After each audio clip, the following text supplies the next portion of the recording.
It's getting rarer and rarer that a bootstrap business becomes extremely successful. So I'd love for you to share some insights and some advice for founders listening right now that are working on their pitch decks or starting to pitch investors.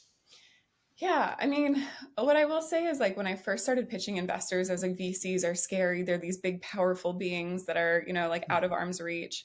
And what I really realized is that investors are people too. They have kids, they go to the grocery store, they, they are the same humans that we are.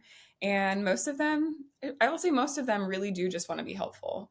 So my biggest advice I ever give is talk to investors as early as possible, and your first call should never be asking for money. So, what I mean by that is like you don't ever want to marry somebody without dating them. And getting into a partnership with an investor is that means you're probably going to be talking to them every week, every month. You're going to be answering to them. So, you need to make sure that you like them.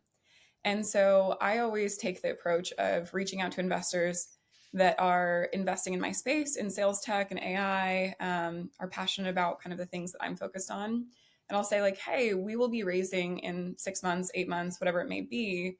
But I have some questions like, what are you looking for? What milestone should I be reaching?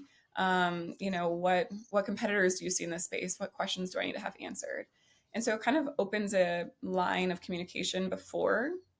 And so you can kind of get to know each other before you're ever asking for money.